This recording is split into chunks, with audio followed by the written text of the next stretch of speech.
नमस्कार विद्यार्थी मित्रांनो आणि पालकांनो, मी आदित्य गायके, मुख्याध्यापक unique public school and junior college Sultanpur. आपल्यासाठी घेऊन आलेलो आहोत जवाहर नवोदय परीक्षा वर्ग 5वीच्या विद्यार्थ्यांचं सखोल मार्गदर्शन. आपल्याकडे सगळ्यात मोठी अडचण काय होती? शाळा फॉर्म तर भरते, परंतु आपल्या विद्यार्थ्यांना या परीक्षेबद्दल सखोल मार्गदर्शन मिळत नाही, ज्यामुळे हुशार असलेले विद्यार्थी सुद्धा या शाळेपासून वंचित राहतात. तर आता काळजी मिटली. आता पालकांनी या संदर्भात काळजी करू नये. पहिल्या धड्याचं नाव आहे संख्या आणि संख्या पद्धती. तर यामध्ये सर्वप्रथम आपण संख्या बघूया. आता संख्या तयार कशी होती? एक किंवा एकापेक्षा जास्त अंक जेव्हा एकत्रित येतात तेव्हा त्या ठिकाणी संख्या तयार होती. उदाहरणार्थ आपण संख्या शून्यापासून घेतो. 0 1 2 3 4 5 अशा अनंत काय आहेत संख्या. ह्या झाल्या एक अंकी संख्या. ह्या किती अंकी संख्या झाल्या? एक अंकी. मग दोन अंकी संख्या सुद्धा तयार होतात. दोन अंकी संख्या म्हणजे जसे 10 11 12 13 ह्या संख्याचा शेवट होतो 99 वरती. म्हणजे 10 पासून सुरू होणाऱ्या आणि 99 वरती संपणाऱ्या संख्यांना आपण दोन अंकी संख्या म्हणतो. त्यानंतर सुरुवात होती तीन अंकी संख्यांची. मग ह्या तीन अंकी संख्यांची सुरुवात होती 100 पासून. त्यानंतर 100 101 102 आणि यांचा शेवट होतो 999 वरती. त्यानंतर संख्या आता चार अंकी. चार अंकी संख्यांची सुरुवात होते 1000 पासून आणि 1000 1000 1 1000 2 तशा शेवटी 9999 वरती ह्या चार अंकी संख्यांची शेवट होते. अशा 5 अंकी 6 अंकी 7 अंकी अशा संख्या हळूहळू काय होत जातात? वाढत जातात आणि ते अनंत आहेत. तर विद्यार्थ्यांनो, आता आपण बघणार आहोत संख्यांचे प्रकार. आता संख्यांच्या प्रकारामध्ये संख्यांचे प्रकार पाडताना त्याच्या दोन दोन प्रकाराचे ग्रुप केलेले आहे, म्हणजे कंपेअर केलेला आहे, तुलना केलेली आहे संख्यांचे. तर सर्वात प्रथम आपण बघणार आहोत समसंख्या व विषम संख्या. आता समसंख्यांबद्दल जर कधी सांगायचं ठरलं तर समसंख्या म्हणजे अशा दोन संख्या की ज्या संख्येचे दोन समान भाग होतात. तुम्ही असंही म्हणू शकता. किंवा अशा संख्या की ज्या संख्येला 2 ने पूर्ण भाग जातो, म्हणजे असंही म्हटलं तरी पण त्या समसंख्या होतात. विषम संख्या म्हणजे अशा संख्या की ज्या संख्येचे दोन समान भाग होत नाही. व्याख्या जर द्यायची ठरली तर इथं आपण म्हणू शकतो की समान दोन भाग होणाऱ्या. आणि इथं जर कधी व्याख्या द्यायची ठरली तर आपण म्हणू शकतो समान दोन भाग न होणाऱ्या संख्या. बघा आता उदाहरण बघूया. सगळ्यात सुरुवातीला जर आपण 1 पासून सुरुवात केली तर 1 चे दोन समान भाग होत नाही, त्याला अर्धा अर्धा करावा लागतो, म्हणजे ती समसंख्या नाही. मग ती कोणती संख्या? तर दोन भाग न होणारी संख्या, म्हणजे ती झाली विषम संख्या. म्हणजे 1 ही संख्या कोणती झाली? विषम संख्या. परंतु 2 चे दोन समान भाग होऊ शकतात, 1 आणि 1, म्हणून 2 काय झाली? समसंख्या. 3 ही संख्या झाली विषम संख्या, कारण 3 चे जर दोन समान भाग करायचे ठरले तर आपल्याला 1.5 आणि 1.5 असा भाग करावा लागतो, जो की चालणार नाही. परंतु 4 चे दोन समान भाग होऊ शकतात, 2 आणि 2. तसेच 5 चे दोन समान भाग होऊ शकत नाही, परंतु 6 चे दोन समान भाग होऊ शकतात. 7 चे दोन समान भाग होऊ शकत नाही. 8 चे दोन समान भाग होऊ शकतात. म्हणजे 2 4 6 8 अशा अनंत समसंख्या आहेत.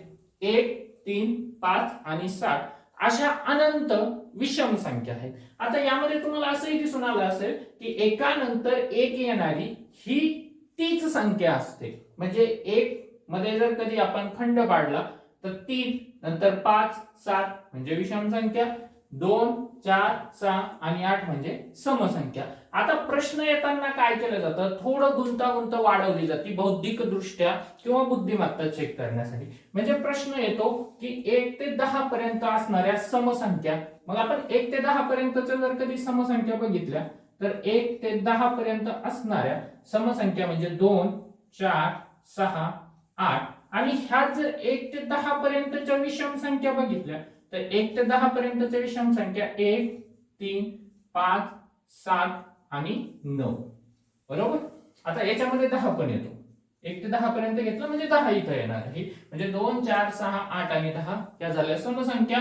1, 3, 5, 7 आणि 9 ह्या झाल्या विषम संख्या. जर 11 ते 20 पर्यंत जर आपण बघितलं तर 12, 14, 16, 18 आणि 20 ह्या झाल्या समसंख्या.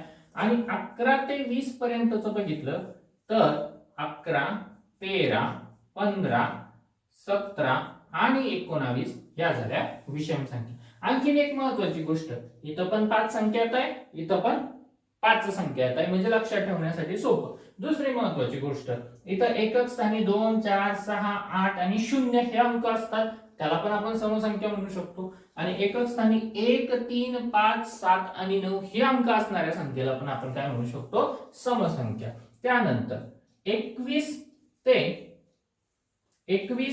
ते 30 पर्यंत असणाऱ्या समसंख्या म्हणजे 21 ते 30 पर्यंत असणाऱ्या समसंख्या 22, 24, 26, 28 आणि 30. त्या जर इकडे घेतल्या तर 21 ते 30 पर्यंत असणाऱ्या समसंख्या म्हणजे 21, 23, 25, 27 आणि 29. असंच आपण हा ग्राफ काय करू शकतो, याच पद्धतीने हा टेबल पुढे नेऊ शकतो. म्हणजे 31 ते 40 पर्यंत, 40 ते 41 ते 50 पर्यंत, 51 ते 60 पर्यंत प्रत्येक याच्यात येणाऱ्या संख्या किती आहेत तर 5 5 आहे. आता प्रश्न कधी कधी येतो 1 ते 100 पर्यंतच्या समसंख्या किती, तर त्या पण 50 असतात. 1 ते 100 पर्यंतच्या विषम संख्या किती, त्या पण किती असतात 50 असतात. आणि कुठूनही कुठपर्यंत समसंख्या आणि विषम संख्या जर कधी घ्यायच्या ठरल्या तर त्या पुढच्या अंकाले जर कधी आपण 2 ने भाग दिला तर उदाहरणार्थ समजा आपल्याला विचारलं 101 पासून ते 200 पर्यंतच्या समसंख्या किती, तर इथून इथपर्यंत होणाऱ्या एकूण संख्या बघायच्या किती झाल्या, तर इथून इथपर्यंत होणाऱ्या एकूण संख्या झाल्या 100. 100 ला जर 2 ने भाग दिलं तर आल्या 50, म्हणजे इथपर्यंत 50 समसंख्या आहे. आणि बरोबर तसंच इथं सुद्धा 50 काय आहे विषम संख्या. म्हणजे हा पाठ झाला समसंख्या आणि विषम संख्या.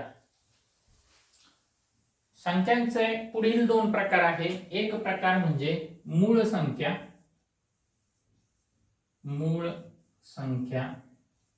आणि दुसरा प्रकार म्हणजे संयुक्त संख्या. आता हे प्रकार मागील 2 प्रकारापेक्षा थोडेसे समजायला अवघड जातात. दुसऱ्या संख्येचा प्रकार आहे संयुक्त संख्या.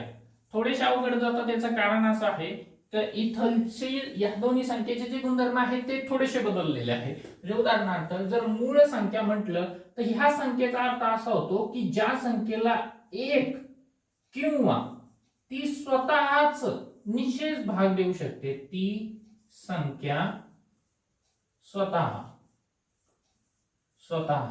निशेष भाग, निशेष म्हणजे पूर्ण भाग देऊ शकते, पूर्ण भाग देऊ शकते, त्याच संख्येला फक्त आपण मूळ संख्या असं म्हणायचं. संयुक्त संख्या म्हणजे ज्या मूळ संख्या नाही त्या सगळ्या संयुक्त संख्या. सोप्या भाषेमध्ये सांगायचं तर मूळ नसणाऱ्या संख्या म्हणजे संयुक्त संख्या. आता ह्या संख्यामध्ये लक्षात ठेवण्यासारखे खूप भाग आहेत. सगळ्यात पहिला भाग आहे ज्याला आपण नोट डाऊन करू शकतो किंवा ज्याला आपण टिप किंवा महत्वाची सूचना म्हणून घेऊ शकतो, ते म्हणजे 1 ही संख्या मूळ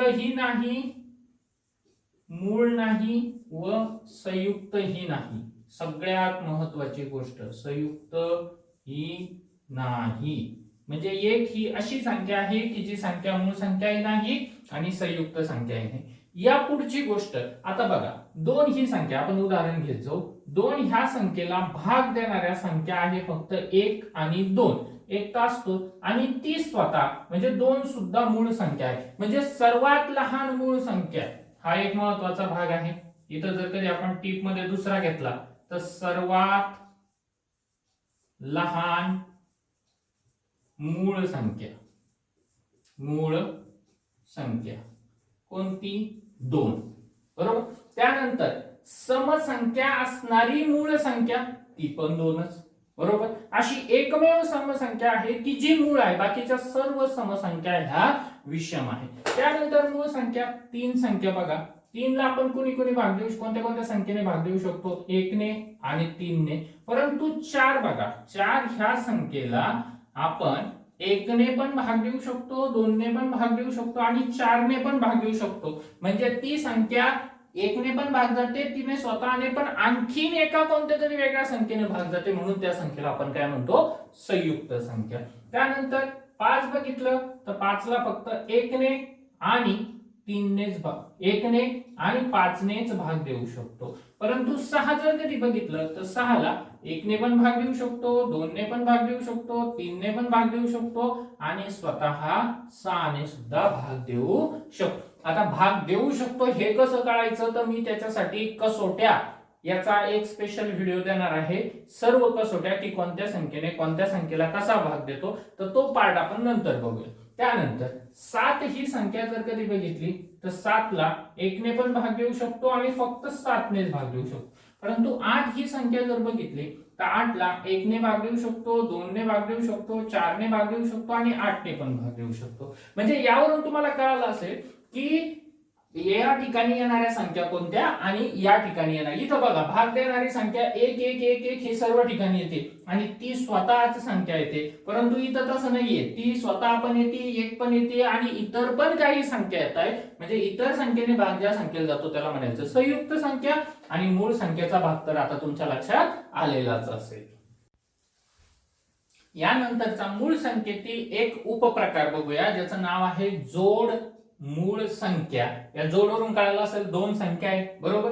जोड मूळ संख्या म्हणजे अशा संख्या ज्या संख्येतील अंकांमध्ये, ज्या 2 मूळ संख्यांमध्ये 2चा फरक असतो. फरक म्हणजे वजाबाकी करायची. 2चा फरक शब्द लक्षात ठेवा पुढच्या गोष्टीसाठी सुद्धा.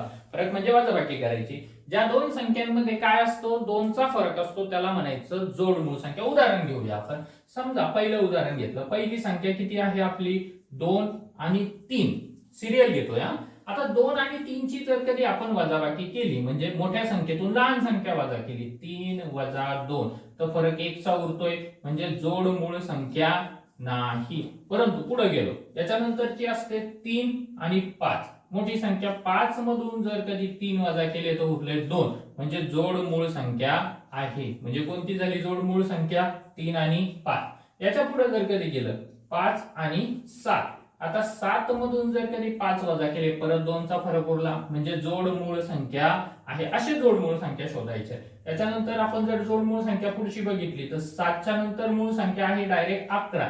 मग 11 तून जर कधी 7 वजा केले आपण तर या ठिकाणी फरक 4 चा होतो, म्हणजे जोड मूळ संख्या नाही. त्यानंतरची मूळ संख्या आहे आपलीवाली 13. 11 आणि 13. मग 13 मधून जर कधी 11 वजा केले तर या ठिकाणी 2चा फरक, म्हणजे जोड मूळ संख्या आहे. म्हणजे जोड मूळ संख्या ओळखणे एकदम सोपं आहे की दिलेल्या 2 संख्यांची वजाबाकी करायची, मोठ्या संख्येतून लहान संख्या वजा करायची, फरक जर कधी 2चा आला तर ती संख्या जोड मूळ संख्या आहे. यानंतरचा संख्येचा प्रकार आहे सहमूळ संख्या. सहमूळ संख्या म्हणजे अशा 2 संख्या की ज्या 2 संख्येचा सामायिक विभाजक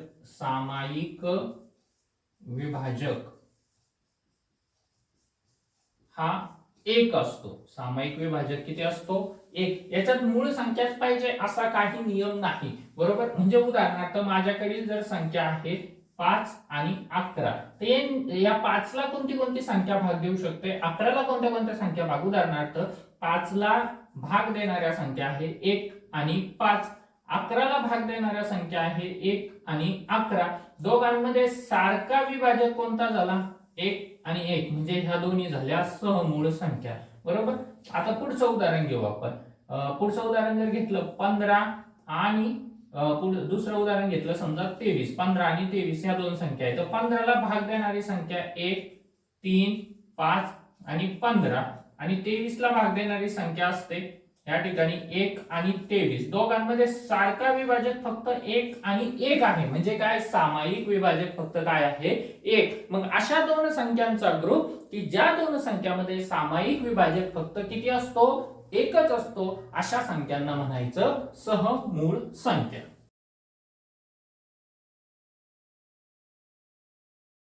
हेच सखोल मार्गदर्शन मिळण्यासाठी आपल्या युनिक पब्लिक स्कूल चॅनलला सबस्क्राईब करा आणि लाईक करा.